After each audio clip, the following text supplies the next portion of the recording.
it's a pleasure to be with you, or Chancellor. I don't know what to call you, sir.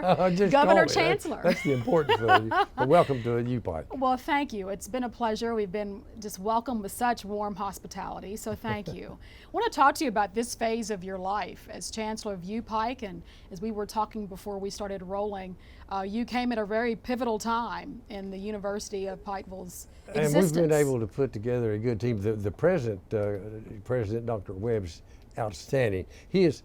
We moved the college to a university, but he's really made it a university, and we're very proud of it. It's very influential in this area. Talk about when you first came aboard UPike. How did you find it? Well, I've been supporting UPike for 50 years, and I was on the board probably for 35 years.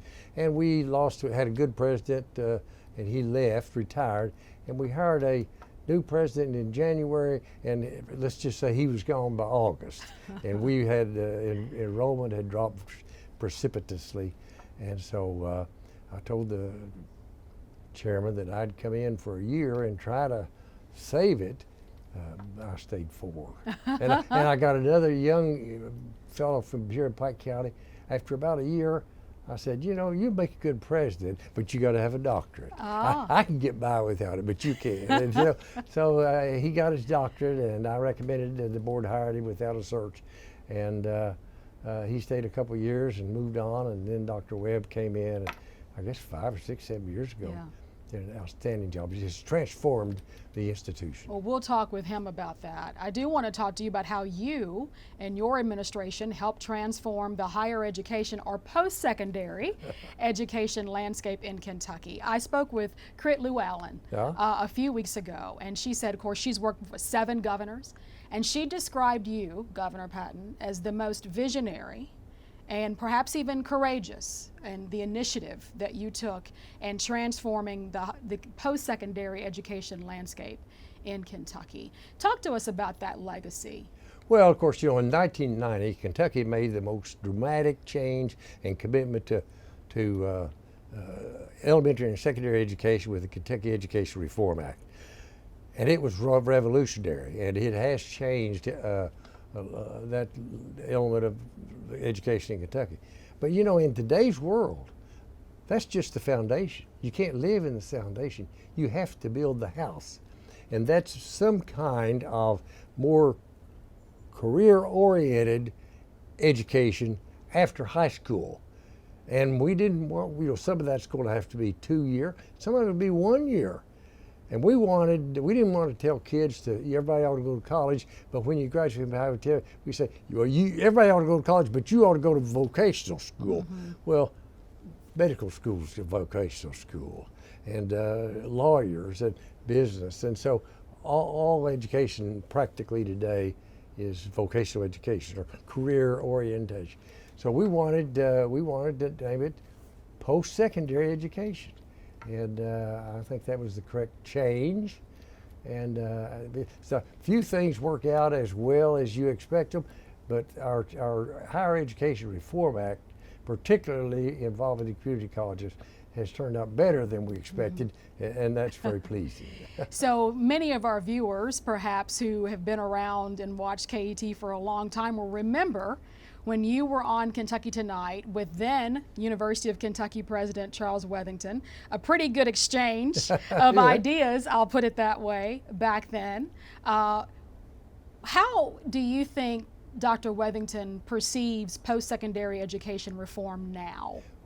Well, I can't speak for him, but I understood his position. He had the background in the community colleges, but they had grown up. UK had done a great job of raising the child, but it was time to move out of the house. And of course that was a difficult thing for him, but it's worked, and I don't know of hardly anybody that doesn't recognize it was the right thing to do. You know, we found 3 studies that said it was time for the community colleges to become independent, because they need to respond to the needs of the business community in their community, and the needs in Ashland are different than needs in Bowling Green. So they need to be nimble. A university by its nature is slow to change. cautious. So it was time for us to move on to a higher level, and I think we've done that. I think we've got a good educational system in Kentucky today. Now, we're underfunding it. It's going backwards. Mm-hmm. By the time I left office, I believe our elementary and secondary education program was ranked at about 30 or 32 in the nation, getting closer to the average, the middle, which was about all we could aspire to. Now we're falling back strictly because of a decline in funding at higher education and elementary and secondary level. What would you say to policymakers, lawmakers in Frankfort as they approach a budget session in 2024 about the investment that should be made in post-secondary education in Kentucky? Well, I would say you've got to look at where we need to be competitive in the United States economy, and we're not there. We're going backwards. What are you hearing? There are lots of conversations about the role of higher ed or post-secondary education, who it should serve. Should it serve the business community? Is it for enlightenment and a broader worldview? So there's lots of questions about, as you mentioned, and perhaps that's part of the hallmark of post-secondary education reform in Kentucky, of making sure everyone who is able and has a desire, has an ability to have some certification or degree beyond high school. When you hear the conversation surrounding higher ed now, what concerns you about what you're hearing? Well, there are some people say that we were overeducating at the bachelor's degree level, and that may be true. I don't know, mm-hmm. But we need to have a system that meets the needs of the business community, of the workforce. Now, there is a value to just going to college. A person getting out of high school, a residential 4-year program is a real good way to maturation that allows young people to become mature and responsible. But we can't do that for everybody. Mm-hmm. But now there's a value to the liberal arts college, but most of it now is focused on career development. As you know, there's been lots of conversation about should there be a public 4-year institution in Eastern Kentucky. Your thoughts on that? Well, I was for that when the University of Pikeville College was in such bad shape. We offered it to Governor Carroll for free, and he's laughed at us. That's not going to happen. While I was early in my presidency here, there was a movement for us to try to become a state college. Mm-hmm. But now, with this new leadership and our professional schools, we couldn't have had a medical school or a college of optometry if we'd been in the state system. Mm-hmm. And we're now starting a dental school. So we're going to be a university providing for Central Appalachia, over to West Virginia and Western Virginia. This part of the United States fell behind because we didn't have the appreciation for the need for education. Now, we were populated by three waves of labor that didn't need much education. The first was agriculture, subsistence farming. And then after the Civil War, it was timber harvesting. And then beginning about 1900, it was coal mining. All of those professions, at least back then, did not require a lot of education. Coal mining does now, but it's much different than it was. And so the net result is we've got a good education system. The Pikeville High School and these other high schools, the Floyd County Central School, great facilities. Yeah, School of Innovation. Dedicated staff and faculty. But the society still does not really understand the need for education as much as other places. Mm-hmm. And so it's more difficult to get our students focused on education because, bluntly, too many of their parents don't have it and don't understand the need for it in today's world. That's my evaluation, and that's where I think the University of Pikeville has a great future in contributing to the appreciation of education in Appalachia. The other pivotal plank of your administration was workers' compensation reform.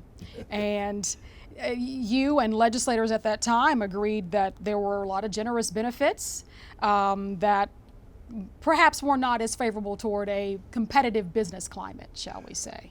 Well, that's a long story that has never really been fully developed, but in the last year of Governor Jones' administration, well, let me back up and say, in previous years, influential Eastern Kentucky legislators like Herbie Deskins and Kelsey Friend had developed a pension program for coal miners paid for by the rest of industry.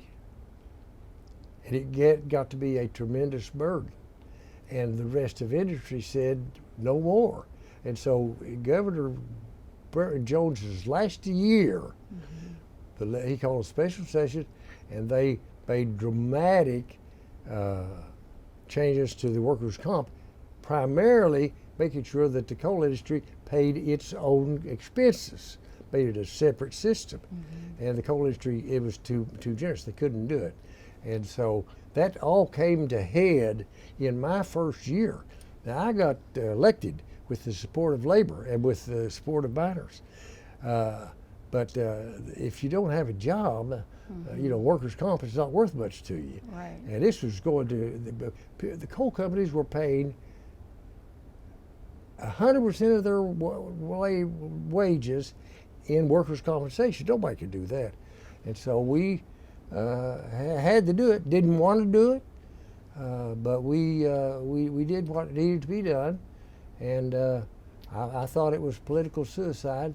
But it turned out not to be that bad. Right. Well, I was going to ask you about that because we know the coal mining community perhaps looked at that as a slight, right? The Sure. coal workers did, and the labor unions. Were those fences able to be mended after that workers' comp To a reform? great extent, yes, to a great extent. Before I left office, 7 years later. But in my opinion, many of the business communities recognized that they had a business governor, and he was going to treat business good. And so the Republican Party, which has a lot of business people involved, did not promote a viable candidate for re-election. I was anticipating a knockdown, drag-out re-election and trying to prepare for it, and they didn't even come up with a decent candidate. Many Republicans, privately and publicly, said they voted for me because that was the only option. Right. But it was the right thing for Kentucky, and it turned out to be the right thing for me. Right. And not to get on a sidebar, but we know that that candidate who ran against you then resurfaced as a Democrat who ran unsuccessfully And against. she'll have about the same chance as she had against me. Well, you got to give her something for trying, right? She's a gutsy young lady. Let's talk about your other accomplishments too. When it comes to setting a better course for Kentucky. Criminal justice may not have been called criminal justice reform back then, but certainly you took on that. Adult education was important. So Early childhood education. Talk about that. Well, my daughter is an expert in the area of early childhood development. That's her profession. She made a major presentation in Kansas 2 weeks ago. So she worked in my campaign, and then she said that she convinced me that early childhood education was important, and we had the opportunity of the tobacco settlement money give us a source of new money, not committed, that we could invest in early childhood programs, and it's very important. Every expert in the field realizes that in this world, we've got to start children earlier than 6 years old, and so that was good. We worked with David Williams to get Former Republican Senate President, yes. Adult education. I knew that was that he was interested in that, Right. and so we invited him to come in and work with us and introduce that legislation. So we did we had a pretty good environmental record, particularly for a coal miner. We passed some real good environmental laws and did some good environmental things.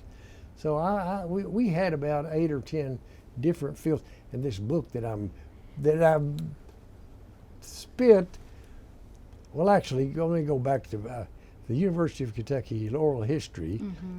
Jeff Sihonic, it must have been 7 or 8 years ago, said we'd like to do an oral history of you, and he would do about a 2 or 3 hour interview with me, about 50 some of them over a 3 or 4 year period. Right.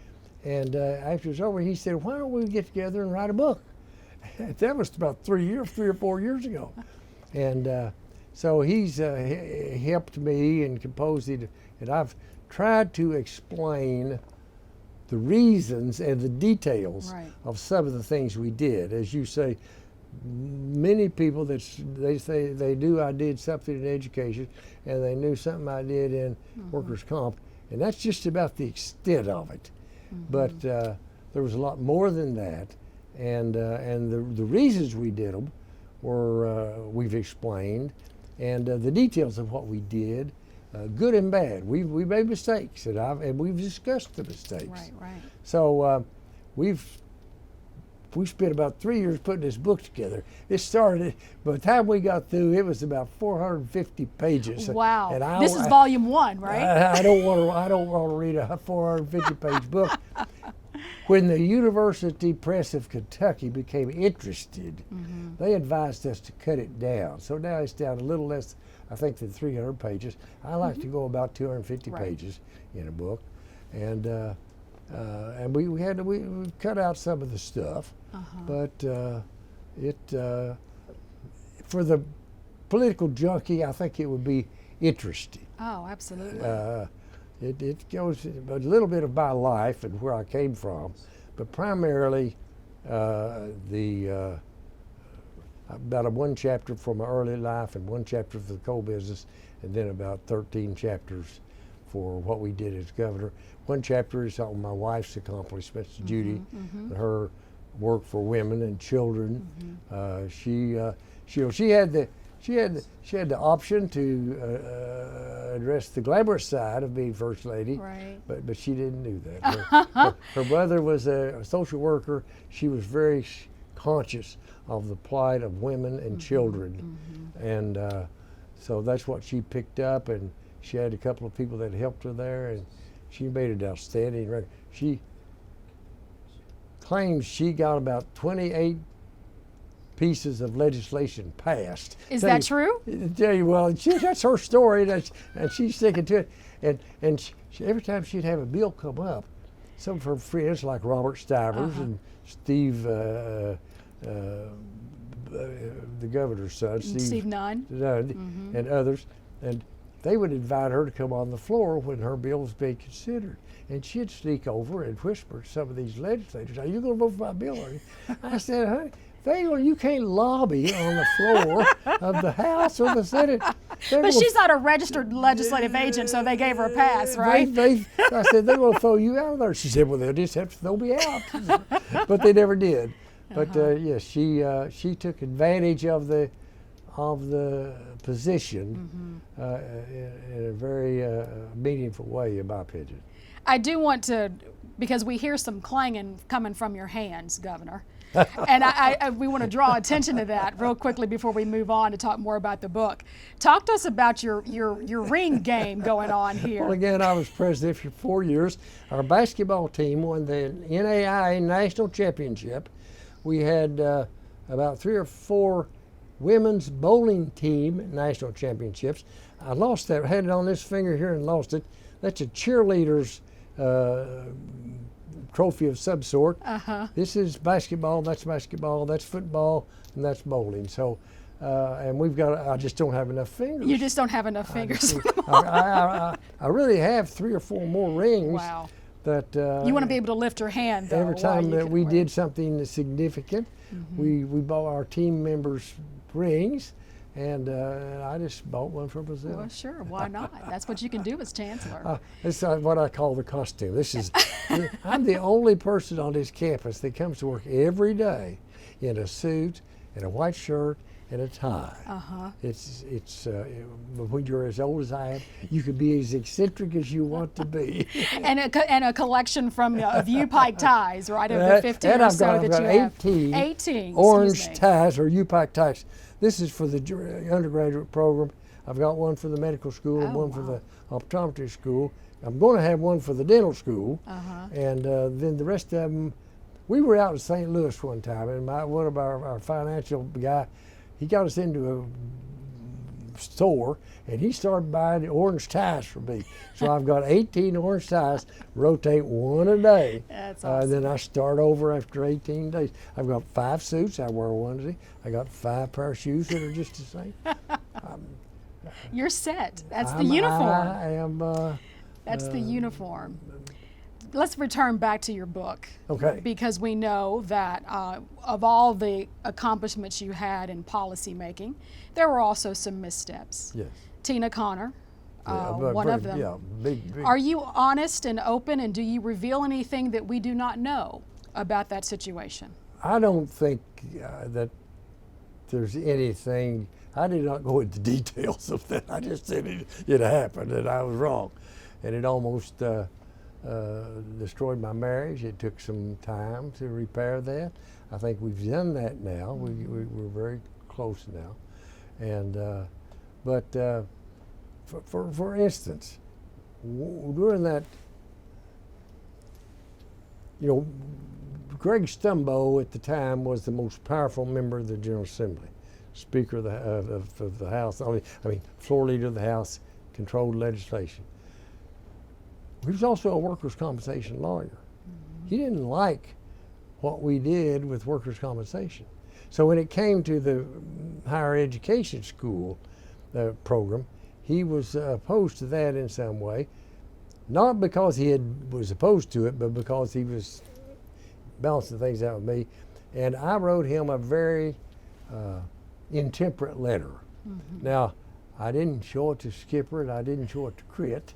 They wouldn't have let me do it, but it was a mistake. I shouldn't have done that. That's just one of the mistakes that I get into.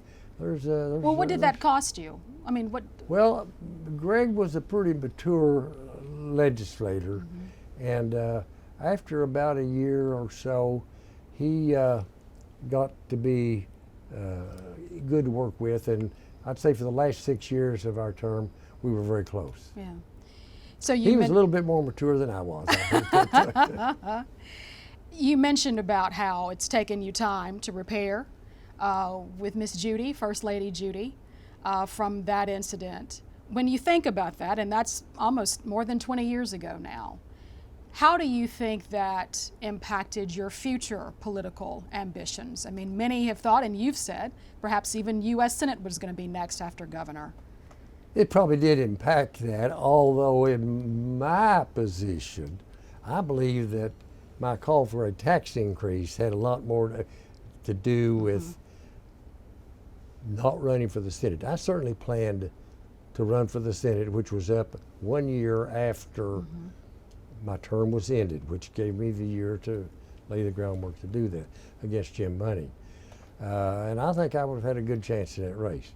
But on the year before, we had a depression, and we passed a budget which by the time the legislature adjourned was obsolete, wasn't going to happen. And so I publicly advocated for a special session to raise taxes. And I didn't get much support for that. Right, right. And so we had to cut the budget.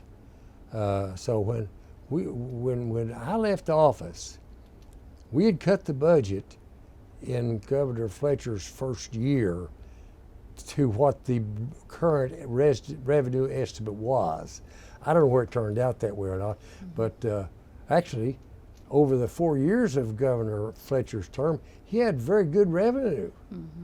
I had about $3 7.5 average annual revenue increase over 8 years, which is about right. He had about 7 or 8%. Steve Beshear had about 1%. Steve had it really tough. Well, he cut the budget more than a dozen times. I mean, he had budget reduction orders. Because the revenue just kept right dropping off. And Governor Bevin did not have a lot of revenue. Right. And I haven't really analyzed where Governor Beshear, Steve Andy Beshear is. He's in pretty good shape. I mean, third consecutive year on track for $1 billion surplus. A lot of the federal, the COVID money. The COVID money. That's right. They better be careful when that money runs out. Yeah. If you got to be real careful. So what do you think about the fact that, and it was the Republican supermajority that pushed through House Bill 8, which was a year or so ago, to reduce the personal income tax over a period of time to 0%. I have real mixed emotion about that. I recognize that our personal income tax is a hindrance to the business community, particularly the wealthy people. I know got a good friend, very wealthy, moved to Tennessee. They don't have that income tax. Mm-hmm. But at the same time, I don't believe we ought to turn all that burden over to the working people. And that's what a sales tax does. I believe in a broad-based tax, sales tax, income tax, property tax, special taxes, to spread that tax burden out among the whole society. And sales tax doesn't do that. Mm-hmm. Most of the things that average people buy is taxable. Mm-hmm. A lot of the things that wealthy people buy are not taxable. It's just not to depend on solely. And I don't know how Tennessee does it. Well, of course, they tax funerals and they tax medicine and food. Yeah, we cut or implemented 29 tax cuts during my 8 years in office, mm-hmm. and not one person in Kentucky would recognize that we cut taxes. Now, some of those taxes were cut by Governor Jones, mm-hmm. like before he left office. It wasn't implemented until I got in office. That was the inheritance tax. It was a private pension tax, where you had we were charging private people, so we exempted a lot mm-hmm. of the private pensions for that. We implemented that one. A lot of it was court decisions, mm-hmm. and then a lot of it was like the provider tax we repealed, and we adjusted the automobile tax to be the wholesale price instead of the retail price. Right. So there was 29, we documented 29 instances where we implemented tax cuts. That sounds very Republican-like, Governor. Well, so like I say, some of it we did involuntarily, and some of it we did because we thought it was equity issues. Mm-hmm. You just, that's, Kentucky before the Civil War was one of the most progressive states in the nation. West of the Alleghenies, getting ready to explode in the interior. Louisville, the Falls of Louisville, was the center of commerce. Everything came to Louisville. We had Transylvania University. We had the diocesan of Catholic diocese in Bardstown, I guess. We were a progressive state. People mm-hmm. like Henry Clay and Cassius Clay and people like that. After the Civil War, the South they were defeated, but they were united. Mm-hmm. We were divided in the Civil War and for after. You know, these governors run around with these guys with their little things in their ears and their uh-huh. pockets full of stuff, protecting the governor. You know how many governors have been killed in office? How many? One. In Kentucky. Oh, yeah, Goebel. Goebel. Yes. And that was as a result, and he was probably dead when they swore him in, I don't know. But that was a result of battles that right. originated in the Civil War. The Hatfield-McCoy feud originated basically because of disputes in the Civil War. So we didn't have the capacity to invest in infrastructure or education. And we fell behind. By 1950, well, actually by 1990, we could just say thank God for Mississippi and Alabama. We were like 47th in the bottom. And as I said earlier, we brought that up to near 30, which is where it ought to be. Yeah. But it's going back down. It's going back down, and in fact, Mississippi is making some great gains. We're talking to some folks down there, some educators, because they're doing some great work with early literacy and early childhood development and leading the way. So we can't say thank God for Mississippi when it comes to that.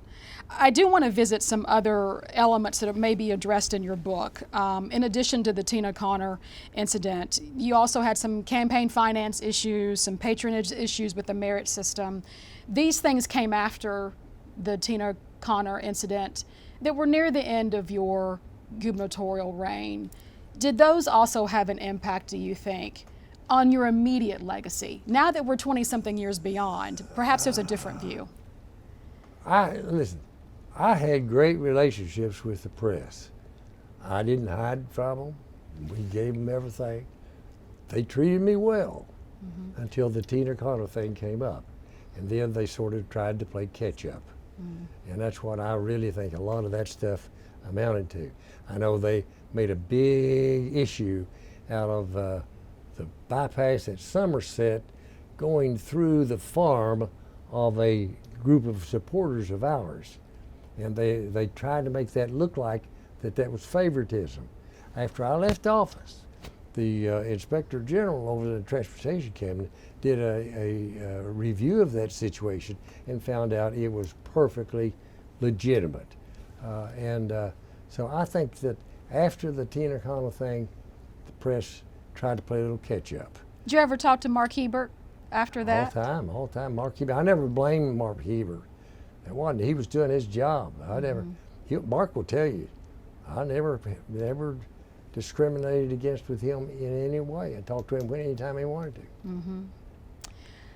Let's talk about the Kentucky Democratic Party. Okay. And where it stands now. You know, even during your last few years in office, there were some shifts occurring where they were eventually would lose power of the Kentucky State Senate. And then, of course, as you know, a few years later, the House would fall to Republican hands. Super duper majorities, as they're called now. But we also look on the local level, and a lot of the local elected officials identify as Republican. How do you view the strength or the weakness of the Kentucky Democratic Party? And is it in a position to make a comeback, and when? And what will it take to get there? Well, now, just to my career, Kentucky is a very conservative state. We are, as John Ed Pierce said, we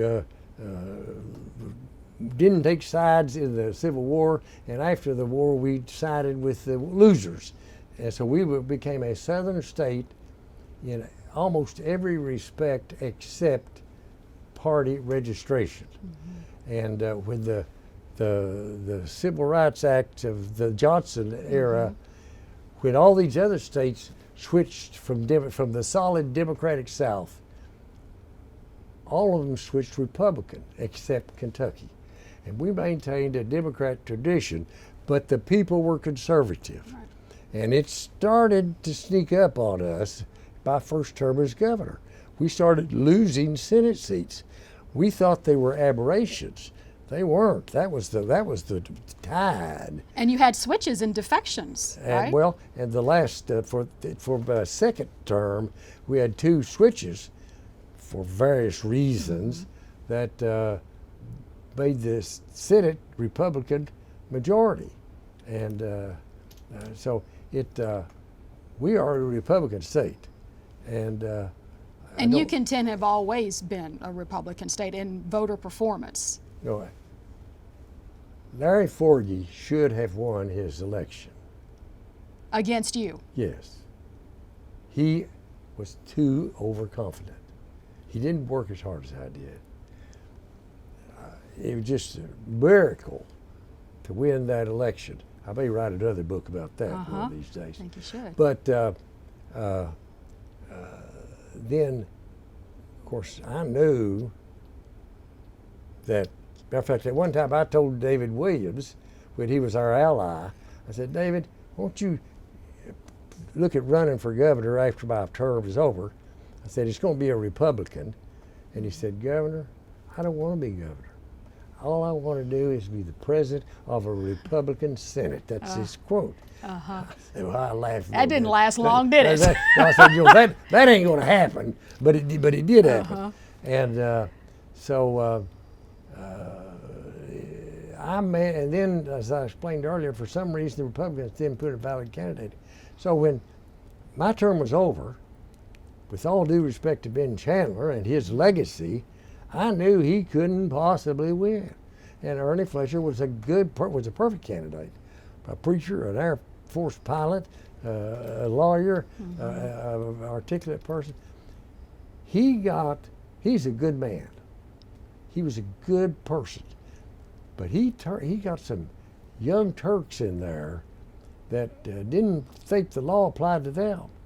And you know, in my last year, as you say, the Ethics Commission found that I had violated the Ethics Code and fined me $5,000 and laid out some very strict terms as what the governor and the governor's office can do with the merit system. Because you had hired members of your family as merit employees, is that correct? No, that wasn't it. I hadn't done any of that. They claimed that I had influenced it. I guess I had influenced on Tina Carter's behalf the employment of a state police officer in West Kentucky or something like that. So I forgot where I was at, but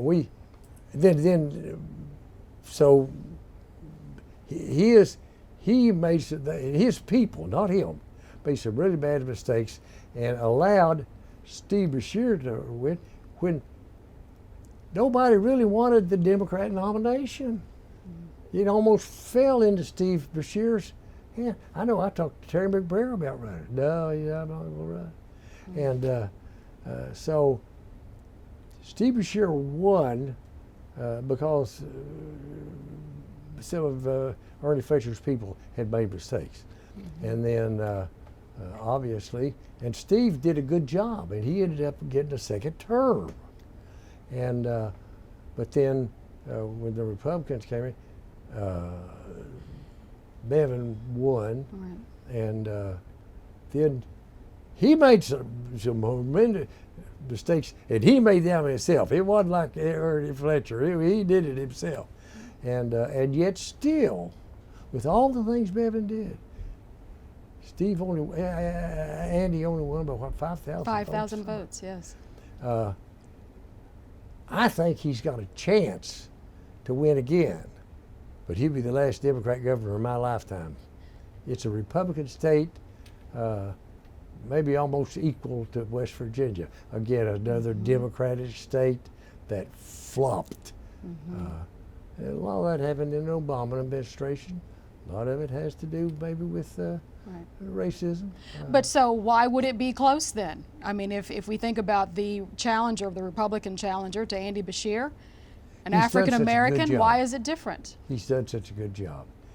It's just amazing. He's had some real challenges, and it would seem like that maybe the people of Kentucky understand it, but. So I do want to ask you about when, at the end of your term, and of course, you know, Ben Chandler was running and against Ernie Fletcher. Did Ben ever blame you? I mean, had your administration been squeaky clean without the scandals and controversy? Right. Now, I assume he has. I don't know what he said. You know, I'm on speaking terms with Ben Chandler. I think he was absolutely wrong in pursuing what he perceived as a violation of a new Campaign Finance Reform Act that was new. People were feeling their way through it. I think we lived by the spirit and the letter of that law. We knew that law a lot better than Ben Chandler did. We were lieutenant governor. We helped pass that law. We understood it. Skipper and I were very meticulous in living by that law. And this is about the public financing? Yes. Yes. You know, well, essentially they said that Daddy Ross, who had been in my lieutenant governor's office, quit and went to work for the Teamsters Union. They paid him to help get their vote out.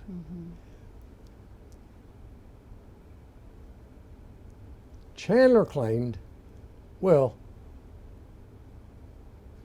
after the election, after Forgy said the Patton campaign bought votes all over eastern Kentucky. And so I asked the state police to investigate it, and they said, they went to Forgy and said, where's your evidence? He said, well, I don't have it, that's my opinion. Well, hell, it was closed, you know, there was nothing to it. And so they closed it, and then Forgy said, well, they work for the governor. I said, okay, let's give the Attorney General about 3 detectives and let them investigate it, which was a mistake. With all due respect to Ben, he's done a lot of good things. We partnered up on the criminal justice reform. That was a combination of his programs and my programs. But he used that to try to put me in jail to enhance his chance of being governor. What I think is so interesting is that you just said a moment ago that you don't envision another Democratic governor, perhaps after Andy Beshear, if he secures a second term in your lifetime. Well, I'm 86 years old, so that ain't gonna be very long. But that would be my opinion. I think we're basically a Republican state, and it'll probably take 20 years of Republican rule for the people to really understand what they're trying to do. What does the Democratic Party do then? Well, it's not the party, it's the people. But I'm a Democrat. I'm a Democrat because I believe in labor unions, I believe in regulation business, I believe in inheritance tax, I believe in 2 other things that Democrats have been historically for nationally, and Republicans are against all of them. And what are those 2 things? Well, I mean, my memory, as I said, I'm Okay. 86 years old. Well, that's no. I think that. Do you believe that?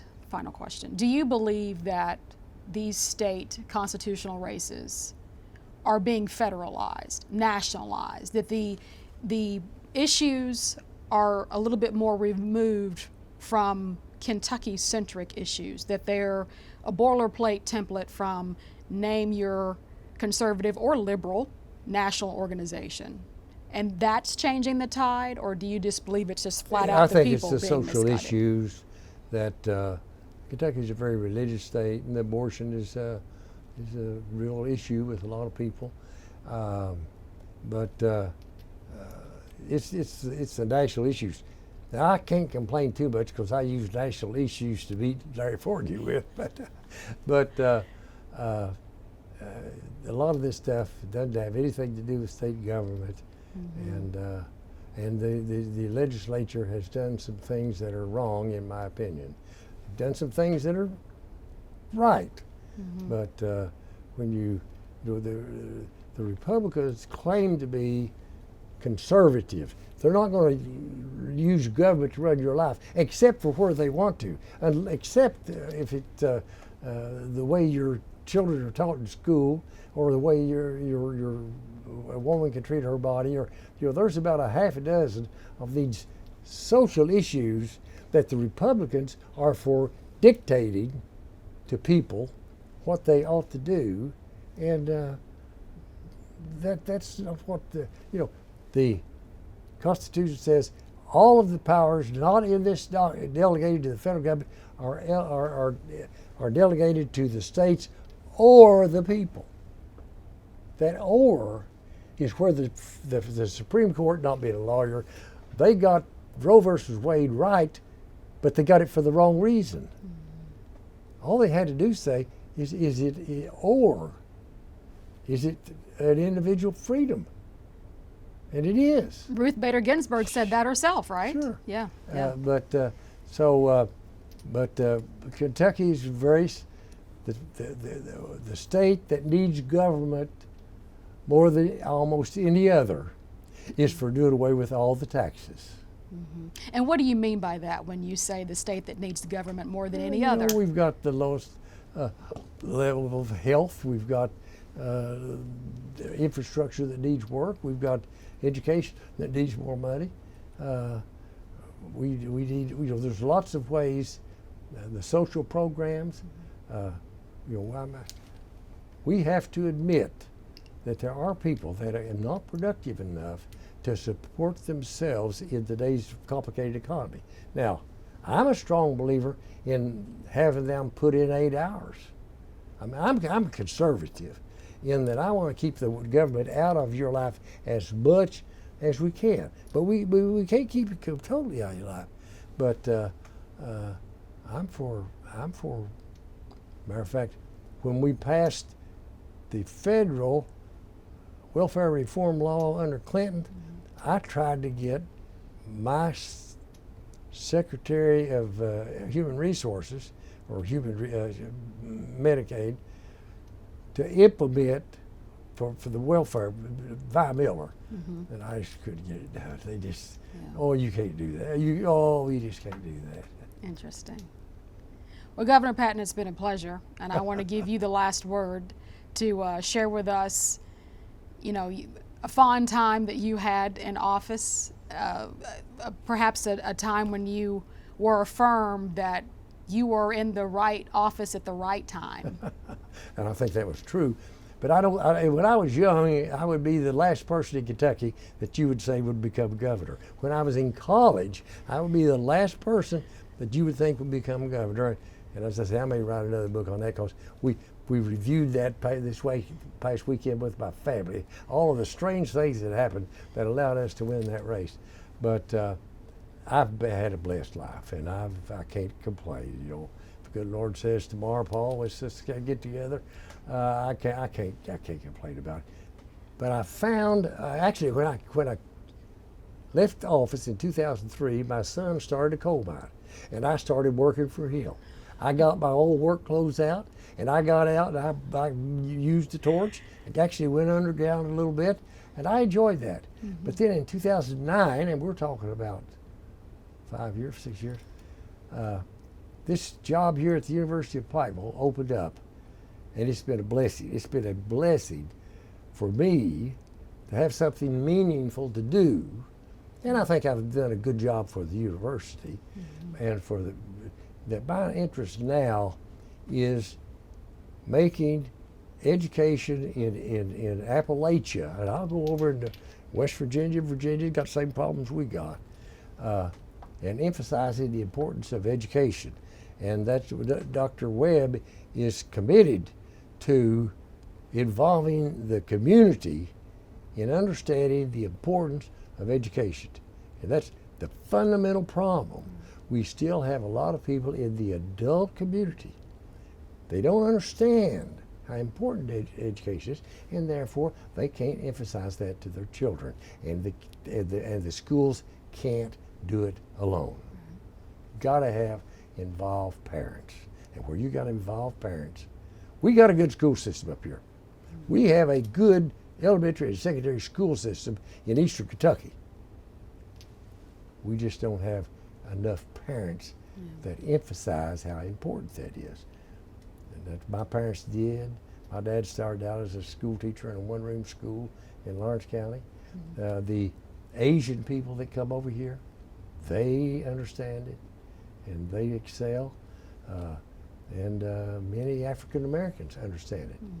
But too many white people in Eastern Kentucky don't understand the importance of an education. Well, thank you, Governor. It's been a pleasure.